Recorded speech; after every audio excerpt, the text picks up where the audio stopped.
खूप सविस्तर चर्चा झाली आज।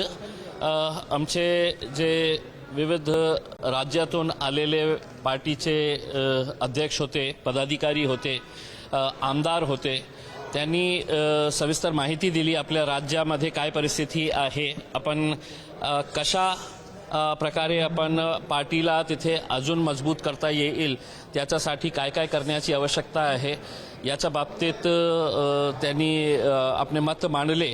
आणि सगळं ऐकून मग नंतर पार्टीचे जे राष्ट्रीय अध्यक्ष आहे बॅरिस्टर असदुद्दीन अवैसी साहेब, त्यांनी त्याच्यावर सखोल एक रिप्लाय दिलेला आहे। आजच्या मीटिंगमध्ये जे 2-4 प्रमुख मुद्दे समोर आलेले आहे, एक तर हे आहे की एक मागणी होती की आमच्या एक पार्टीचा एक मॅनिफेस्टो तयार करण्याचा। त्या पार्टीचा मॅनिफेस्टो तयार करण्यासाठी आमचे जे बिहारचे जे अध्यक्ष आहे आणि तिकडचे जे MLA आहे, सिनियर मेंबर आहे अख्तरुल इमान साहेब बिहारचे, त्यांच्या अध्यक्षतेखाली एक 5 लोकांची एक कमिटी तयार करण्यात आलेली आहे। त्याच्यामध्ये मी आहे, आमचे तामिळनाडूचे जे अध्यक्ष आहे वकील हमदान आहे, हैदराबादचे माजिद हुसैन आहे आणि वेस्ट बेंगॉलचे साबिर गफ्फार आहे। हे 5 लोक मिळून या रमजान ईदच्या अगोदरच हे मॅनिफेस्टो आमच्या पार्टीचा तयार करण्यासाठी त्यांनी सुझाव दिलेले आहे। अनेक राज्यातून अशी एक हे होती की आपण अलायन्सेस कोणासोबत करू शकतो, तर ते राज्यावर सोडण्यात आलेली आहे की लोक जे रिजनल स्टेट बॉडीज आहे त्यांनी त्याच्या बाबतीत निर्णय घेऊ शकता किंवा त्यांनी सुझाव देण्यात यावे पार्टीच्या अध्यक्षांना की आपण कोणाच्या सोबत आपण अलायन्सेस करू शकता। सोशल मीडियाच्या बाबतीत अजून आम्हाला चांगलं तिथे बळकट करायचं आहे, सोशल मीडिया टीम आमची बळकट करायची आहे। हे मुद्दे होते। नॅशनल लेवलची एक बॉडी MIM मध्ये आज सध्या फक्त बॅरिस्टर असदुद्दीन अवैसी हे नॅशनल प्रेसिडेंट आहे आणि त्यांच्या खाली नॅशनल एक बॉडी नाही आहे, स्टेट लेवलची बॉडीज आहे। पण जे MIMच्या जे हे आहे, जे लॉज आहे, जे नियम आहे, त्यांनी सांगितलेले आहे की मी पुन्हा त्याच्यावर एक डिटेल आम्ही सविस्तर त्याच्या बाबतीत आम्ही पुन्हा त्याच्या बाबतीत विचार करू आणि नॅशनल लेवलवर आपण त्यांच्या पार्टीचं जे कॉन्स्टिट्यूशन आहे त्या कॉन्स्टिट्यूशन प्रमाणे आपण कशा करता येईल त्याच्या बाबतीत त्यांनी सांगितलेलं आहे की थोडा टाइम मला दिले तर मी नक्की त्याच्या बाबतीत एक विचार करू। दुसरी एक मागणी होती की नॅशनल लेवलच्या एक हेड ऑफिस तयार करण्यात यावं की जिथे सगळे राज्याचे जे कोऑर्डिनेशन आहे ते कोऑर्डिनेशन करण्यासाठी आपण एक हेड ऑफिस तयार करू। नॅशनल लेवलचं जे हेड ऑफिस आहे आणि त्यांची जबाबदारी हे आहे की सगळं स्टेट्सची कोऑर्डिनेट करून त्यांचा रिपोर्ट मागण्यात यावे, इलेक्शनची काय स्ट्रॅटेजी आहे त्याचा रिसर्च त्या स्टेटचा जिथे कुठे निवडणूक असेल तर त्याच्या बाबतीत सखोल चौकशी करून ते हेड ऑफिस जे आहे ते कोऑर्डिनेशन करण्याचं काम करण्यात येईल।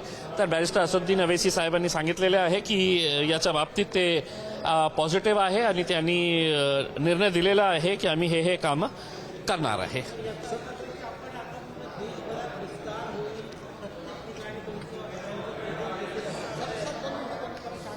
ये जरा बाहर हो जाइए। अच्छा अख्तर भाई, फैयाज भाई,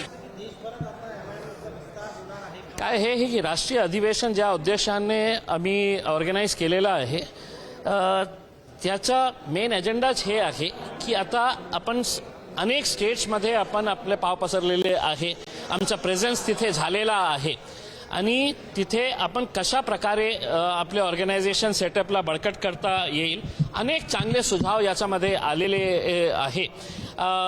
म्हणून एक जे उद्देश आहे की नॅशनल प्रेझेन्स MIMचा कशा प्रकारे करता येईल त्याच्या बाबतीत मध्ये डिटेल चर्चा झालेली आहे आणि येणारा काही महिन्यामध्ये आपल्याला दिसेल की MIM मध्ये खूप सारे चांगले चेंजेस आपल्याला दिसायला मिळतील आणि जे एक डायलॉग होण्याची आवश्यकता होती आपली स्टेट लीडरशिप आणि नॅशनल लीडरशिप सोबत जे चर्चा करायची होती ते आज याची सुरुवात झालेली आहे। आणि ओवैसी साहेबांनी स्वतःहून सांगितलेले आहे की ते इतके आनंदी आज झालेले आहे की नेक्स्ट सेशन जे आहे आमच्या पार्टीचं जे नॅशनल जे कन्व्हेन्शन आहे त्यांनी सांगितलं की ती जबाबदारी मी स्वीकारणार आहे आणि नेक्स्ट जे नॅशनल कन्व्हेन्शन आहे ते हैदराबादला ते स्वतः घेणार आहे आणि बहुतेक त्यांनी सांगितलेले आहे की लोकसभाच्या अधिवेशनाच्या पूर्वीही आपण हे घेऊ. टेंटेटिव्हली जानेवारी 2024 मध्ये हे नॅशनल कन्व्हेन्शन आम्ही हैदराबादमध्ये घेण्याचा त्यांनी निर्णय घेतलेला आहे. But it all depends on election code of conduct आणि ते त्यांना कधी लावायचे आहे आणि कशा प्रकारे हे होतं. पण नेक्स्ट जे नॅशनल कन्व्हेन्शन आहे ते हैदराबादला घेणार आहे. इतर काही समाजातल्या लोकांना सुद्धा आपण या संदर्भात जोडण्यासंदर्भात काही मोहीम हाती घेतोय किंवा त्या संदर्भात आपण काही पाऊल उचलतोय? नक्की आम्ही याच्या बाबतीत ही खूप गांभीर्याने विचार केलेले आहे. आमचे जे उत्तर प्रदेशहून आलेले होते एक पवन आंबेडकर साहेब, ते आमच्या पार्टीचे जनरल सेक्रेटरी आहे उत्तर प्रदेशचे. त्यांनी खूप चांगले सुझाव आम्हाला दिलेले आहे. त्यांनी एक रिटर्नमध्ये एक नोट आणलेली आहे की आपण कशा जे दुर्लक्षित समाज आहे, ज्यांना राजनीतीमध्ये स्थान मिळालेलं नाही आहे, कोणीही त्यांना स्थान देण्यास तयार नाही आहे, तर अशा जे वेगवेगळ्या जाती धर्माचे जे लोक आहे त्यांना आपण समावेश करण्यासाठी त्यांनी एक प्रपोजल दिलेला आहे. ओवैसी साहेबांनी ते मान्य केलेलं आहे आणि त्यांचंही मत असं आहे की ज्या समाजाचा उपयोग फक्त मतांसाठी करण्यात आलेला आहे आजपर्यंत, आपण त्यांना त्यांचा अधिकार कशा प्रकारे देता येईल. तर आम्ही एक सुरुवात हे पवन आंबेडकर साहेब यांच्या वतीने आम्ही सुरू करणार आहे आणि देश पातळीवर आम्ही हे कार्यक्रम राबवणार आहे. अधिवेशन किती दिवस असणार आहे? उद्याचा शेवटचा दिवस आहे. उद्या आमचे जे मीटिंग आहे ते चेंबूरमध्ये ओमेगा बँक्वेट हॉलमध्ये आहे आणि तिथे कमीत कमी आमचे 1200 जे डेलिगेट्स आलेले आहेत ते 1200 डेलिगेट्स उद्या त्या हॉलमध्ये राहणार आहे आणि सगळ्यांकडून आम्ही लिखितमध्ये आपले सुझाव काय हे आपली काही अडचण असेल तर लिखितमध्ये त्याने आम्ही मागवलेले आहे. आम्ही उद्या काही ठराव पण मांडणार आहे जे पार्टीच्या 2 दिनच्या कन्व्हेन्शन मध्ये आम्ही ते ठराव एकमताने मांडून आपण हे याच्या बाबतीतही निर्णय घेणार आहे. महाराष्ट्रामध्ये ज्याप्रमाणे काही जिल्ह्यामध्ये हिंदू मोर्चा निघतात किंवा जितेंद्र रावळ साहेबांनी सांगितलं की त्या संदर्भात आणि बहुजनांचा किंवा शिवसेनेने जसे अंधारी मॅडम आहेत त्यांनी एक वेगळे प्रत्येक जिल्ह्यामध्ये जाऊन, तर अशा प्रकारे आपल्या माध्यमातून काय आपण मोहीम हाती घेणार आहात का?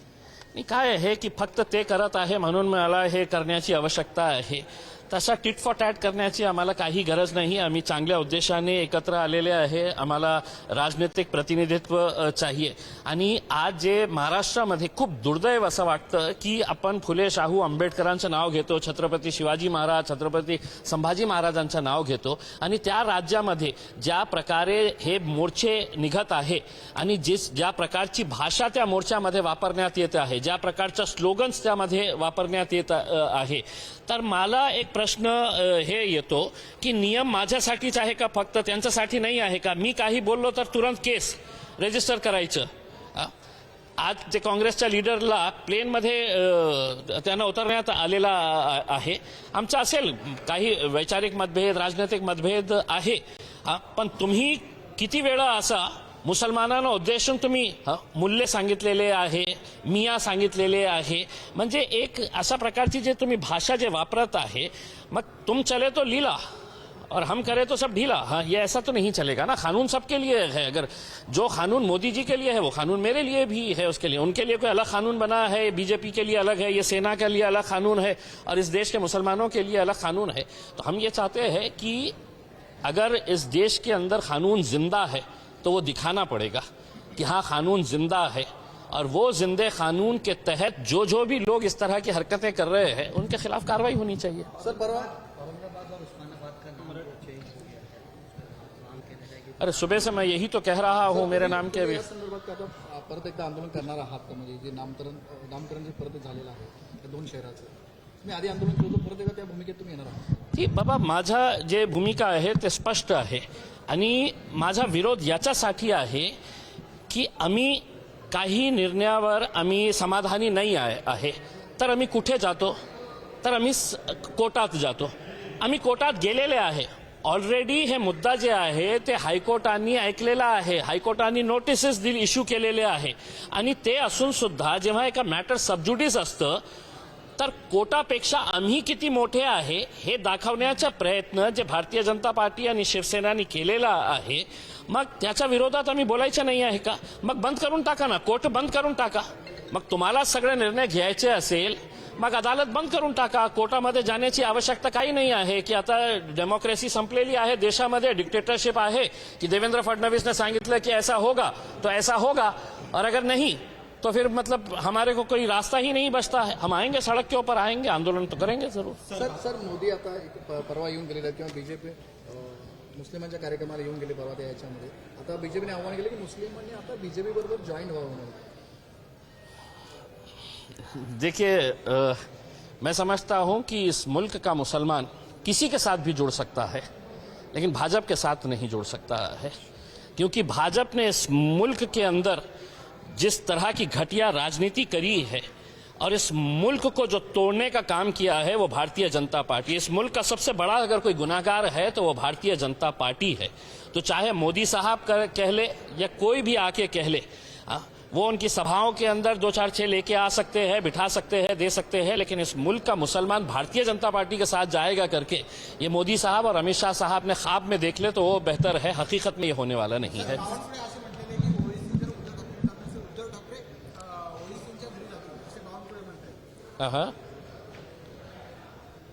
बावनकुळे साहेबांनी काय सांगितलं? काल अरविंद केजरीवाल ज्याप्रमाणे उद्धव ठाकरेंकडे गेले होते तसं बावनकुळे असं मत आहे की ओवीसी जरी उद्धव ठाकरेंना नाही भेटा गेलं तर सत्ताच्या गरजेसाठी उद्धव ठाकरे ओवीसीकडे सुद्धा. मी बावनकुळे साहेबांना एक प्रश्न विचारतो. सकाळी 5 वाजता कोणी उठले होते?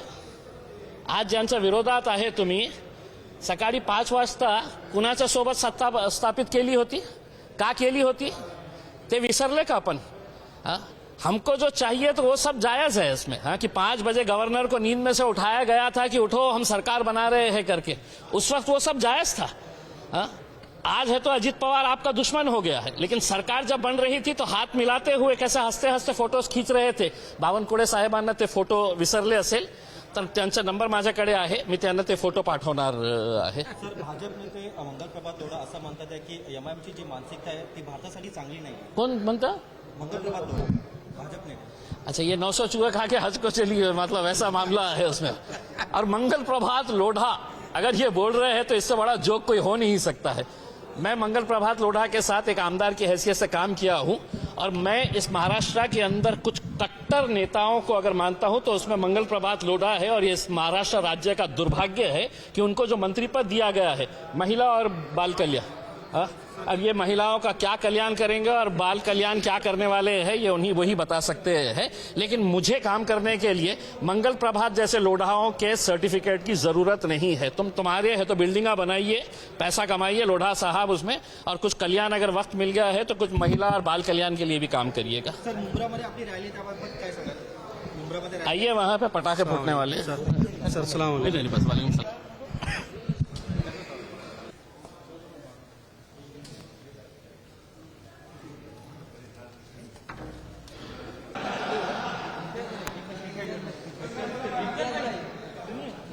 Sir Hindi 2 minute Hindi. देखिए हमारे AIMIM पार्टी का 2 दिन का जो राष्ट्रीय अधिवेशन मुंब्रा और मुंबई के अंदर आयोजित किया गया, आज पहला दिन था. और उस पहले दिन के सेशन के अंदर जितने भी हमारे राज्य के पदाधिकारी है, जो अध्यक्ष है, ये सभी लोग उसके अंदर शामिल थे. सबको वक्त दिया गया था अपने अपने राज्य की रिपोर्ट पेश करें, आने वाले वक्त के अंदर मजलिस को कैसे कामयाब किया जा सकता है इसके बारे में अपने सुझाव दे. और ये सब सुझाव सुनने के बाद बैरिस्टर असदुद्दीन अवैसी साहब ने उसका रिप्लाई करते हुए एक मांग ये आई थी कि हमारा एक मैनिफेस्टो बनना चाहिए नेशनल लेवल का उसमें. तो वो मैनिफेस्टो की एक कमेटी तैयार की गई है. हमारे बिहार के जो सदर है, MLA है वहाँ के, और पार्टी के सीनियर मेंबर है अख्तरुल ईमान साहब, उनकी अध्यक्षता के अंदर एक कमेटी बनाई गई है जिसमें और 4 मेंबर्स इसमें शामिल है. तो ये रमज़ान ईद से पहले ही इसका तैयार हो जाएगा, ये मैनिफेस्टो तैयार कर दिया जाएगा. अलग अलग राज्यों के अपनी अपनी मांग थी कि हम अगर अलायंसेस करना चाह रहे हैं तो किससे कर सकते हैं, कैसे कर सकते हैं करके. ये अधिकार असद साहब ने राज्य के जो हमारे प्रमुख है उनसे ये कहा है कि आप लोग हैं तो इसके ऊपर चर्चा करिए और मुझे बताइएगा कि आपको वहाँ पर किसके साथ. एक बात ये था कि we are open for alliances, और लेकिन इसी कंडीशन के ऊपर कि सामने वाला भी उतना ही मजबूत होना चाहिए और उसी इरादे से आना चाहिए कि हमको इस मुल्क से है तो भारतीय जनता पार्टी को पीछे खदेड़ना है करके। अगर ऐसी कोई पार्टी साथ में आती है तो हम उनको गले लगाने के लिए तैयार है, जो भारतीय जनता पार्टी को हराना चाहती है करके। सोशल मीडिया को और मजबूत करना, नेशनल लेवल की बॉडी बनाना। अब पार्टी का जो हमारा कॉन्स्टिट्यूशन है उसके मुताबिक असद साहब ने कहा है कि हम उसके ऊपर डिटेल से एक मरतबा फिर से गौर करेंगे, देखेंगे और नेशनल लेवल की बॉडी कैसी बनाई जा सकती है। एक नेशनल ऑफिस होना चाहिए जो पूरे राज्यों के साथ कोऑर्डिनेट करे। तो मकसद यही है कि आने वाले कुछ महीनों के अंदर एक ड्रास्टिक चेंज आप देखेंगे और मजलिस जिसके बारे में कहा जाता था कि ये सिर्फ हैदराबाद के हद तक की जमात है, तब आप देखेंगे कि पूरा नेशनल प्रेजेंस आपको एमआईएम का देखने को मिलेगा। सर ये बताइए कि 2024 का जो चुनाव है विपक्ष जो है एकता की बात कर रहा है, लेकिन एमआईएम जो है अलग चुनाव लड़ने की बात करे तो विपक्ष की जो एकता के ऊपर कहीं ना कहीं प्रश्न चिन्ह लग सकता है और 2024 के चुनाव में फिर से बीजेपी को फायदा होगा। देखिए, आपने मेरा जवाब शायद सुने नहीं है। We are open for alliances जब हमने कहा है, तो हमने ये भी कहा है, जिसको आपने सुना नहीं होगा तो उसको रिवाइंड करके सुनिएगा। हमने ये कहा है कि अगर कोई सियासी पार्टी पूरी ईमानदारी के साथ, पूरी ताकत के साथ, पूरे जज्बे के साथ आती है और ये कहती है कि मुझे भारतीय जनता पार्टी को हराना है करके, हम उसको गले लगाने के लिए तैयार है। अब आप कहेंगे कि मैंने जाना और किसी पार्टी के सामने उनके दफ्तर के अंदर जाके बैठना और कहना कि साहब हमको ले लीजिएगा करके, तो वैसा नहीं है। मजलिस अपनी अपनी एक ताकत रखती है। अगर किसी को ऐसा लगता है कि मजलिस की भी अपनी एक ताकत है, मजलिस किसी को हरा सकती है, किसी को जिता सकती है, तो वो उनकी जिम्मेदारी है कि वो हमारे पास आए, हमारे साथ चर्चा करे। हम किसी के पास जाने वाले नहीं है। क्या लगता है कि औरंगाबाद और उस्मानाबाद का नाम बदल गया है? इम्तियाज जलील पहले भी इसके लिए आंदोलन करें, क्या फिर से वो आंदोलन करेंगे? बिल्कुल लड़ेंगे साहब, बिल्कुल लड़ते रहेंगे, क्यों नहीं लड़ेंगे। उसके अंदर हम ऐसा थोड़ी है कि इस मुल्क के अंदर ऐसा डिक्टेटरशिप तो नहीं चलेगी ना कि मोदी जी कहेंगे बैठो तो बैठ गए, हाँ, अमित शाह साहब कहेंगे उठो तो हम उठ गए करके। नहीं, ऐसा नहीं है। लोकतंत्र है, डेमोक्रेसी है इस देश के अंदर, और उस डेमोक्रेसी के अंदर मुझे किसी भी निर्णय का डेमोक्रेटिक वे के अंदर विरोध करने का पूरा अधिकार है। ये फैसले का मैं विरोध करता हूं, मुझे पसंद नहीं आया है, मैं डेमोक्रेटिक वे के अंदर इसका प्रोटेस्ट करूंगा। एबीपी माझा, उघडा डोळे बघा नीट।